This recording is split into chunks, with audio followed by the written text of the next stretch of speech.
ബീഹാറിലെ രാഷ്ട്രീയ പുകിലുകൾ പുകയുമ്പോൾ തന്നെ ഇന്ത്യ മുന്നണിക്ക് തൽക്കാലം ആശ്വാസമാകുന്ന വാർത്തകളാണ് ബീഹാറിൽ നിന്ന് വരുന്നത്. കഴിഞ്ഞ കുറച്ച് ദിവസങ്ങളായി നിതീഷ് കുമാറിന്റെ ഓരോ നീക്കവും ഇന്ത്യ മുന്നണിക്ക് വലിയ തലവേദനയാണ് ഉണ്ടാക്കിയിരുന്നത്. താൽക്കാലിക ആശ്വാസം എന്ന് പറയാൻ കാരണം മുന്നണി വിടാൻ നിതീഷ് കുമാറും JDUവും തീരുമാനിച്ചിട്ടില്ലെന്നും പ്രതിപക്ഷ മഹാസഖ്യത്തിൽ തന്നെ ഉറച്ചു നിൽക്കുമെന്നും JDU നേതാക്കൾ വ്യക്തമാക്കിയിരിക്കുകയാണ്.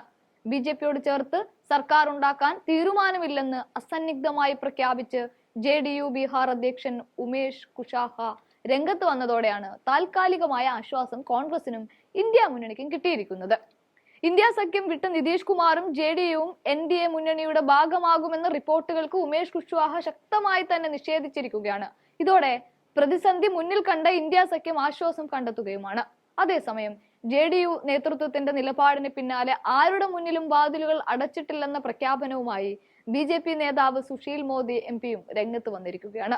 നിതീഷ് കുമാർ അടക്കം ആരുടെ മുന്നിലും NDAയുടെ വാതിലുകൾ അടച്ചിട്ടില്ല, എന്നാൽ ഇക്കാര്യത്തിൽ ഉചിതമായ തീരുമാനം എടുക്കുമെന്നും സുശീൽ മോദി പറയുന്നുണ്ട്. അതേസമയം പല BJP പ്രവർത്തകരും നിതീഷ് കുമാറിന്റെ തിരിച്ചുവരവിൽ അസംതൃപ്തരാണെന്ന് വാർത്താ ഏജൻസിയായ ANI റിപ്പോർട്ട് ചെയ്യുന്നുണ്ട്.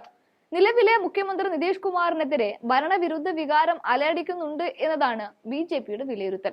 അതുകൊണ്ട് തന്നെ സംസ്ഥാന നിയമസഭ പിരിച്ചുവിട്ട് ലോക്സഭാ തെരഞ്ഞെടുപ്പിനൊപ്പം സംസ്ഥാനത്ത് തിരഞ്ഞെടുപ്പ് നടത്താനുള്ള ആശയവും BJP അനുകൂലിക്കുന്നില്ല. നിതീഷ് കുമാറിനെതിരെയുള്ള ഭരണവിരുദ്ധ വികാരം ഈ സാഹചര്യത്തിൽ BJPയുടെ വിജയത്തിന് ഭീഷണി ആയേക്കുമെന്നും അവർ ഭയക്കുന്നുണ്ട്. അതുകൊണ്ട് തന്നെ നിതീഷ് കുമാറിന്റെ NDAയിലേക്കുള്ള തിരിച്ചുവരവ് സംബന്ധിച്ച് ഒരു പ്രസ്താവനയും നടത്തരുത് എന്നാണ് നേതാക്കളോട് BJP ആവശ്യപ്പെട്ടുള്ളത്.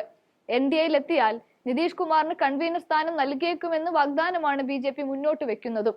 നിതീഷ് കുമാറിനെതിരെ NDAയിലും അതൃപ്തി പുകഞ്ഞു തുടങ്ങിയിട്ടുണ്ട്. നിതീഷ് കുമാറിനെ സ്വീകരിക്കരുതെന്നാണ് NDAയിലെ ചില പാർട്ടികൾ ആവശ്യപ്പെടുന്നത്. നിതീഷ് എത്തിയാൽ തങ്ങളുടെ പ്രാധാന്യം മുന്നണിയിൽ ഇല്ലാതാകുമെന്ന് കരുതുന്ന ഒരു വിഭാഗമാണ് നിതീഷിനെതിരെ രംഗത്ത് വന്നത്. നിതീഷ് വിശ്വസിക്കാൻ കൊള്ളാത്ത നേതാവാണെന്ന് ബീഹാറിൽ നിന്നുള്ള കേന്ദ്രമന്ത്രി ഗിരിരാജ് സിംഗിന്റെ പരാമർശം ഇതുമായി ബന്ധപ്പെട്ട് പുറത്തു വന്നത്.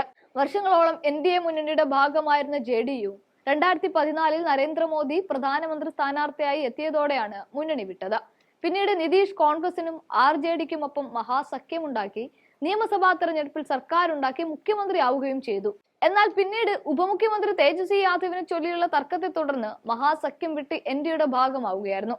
ഇത്തവണത്തെ തെരഞ്ഞെടുപ്പിൽ BJPക്കൊപ്പം മത്സരിച്ച് വീണ്ടും മുഖ്യമന്ത്രി ആയെങ്കിലും പിന്നീട് തെറ്റിപ്പിരിഞ്ഞ് മഹാസഖ്യത്തിന്റെ ഭാഗമായി മുഖ്യമന്ത്രി സ്ഥാനത്ത് തുടരുകയായിരുന്നു. ശേഷം BJPയെ നേരിടാൻ പ്രതിപക്ഷ ഐക്യമായ ഇന്ത്യ മുന്നണി രൂപീകരിക്കാൻ വലിയ പങ്ക് വഹിച്ച നേതാവ് കൂടിയാണ് നിതീഷ്. ഇന്ത്യ മുന്നണിയിലെ തർക്കങ്ങൾ തുടരുന്നതിനിടെയാണ് വീണ്ടും NDA പാളയത്തിലേക്ക് മടങ്ങുമെന്ന അഭ്യൂഹം ശക്തമാക്കി രംഗത്ത് വന്നത് എന്നും കാണാൻ സാധിക്കുന്നതാണ്.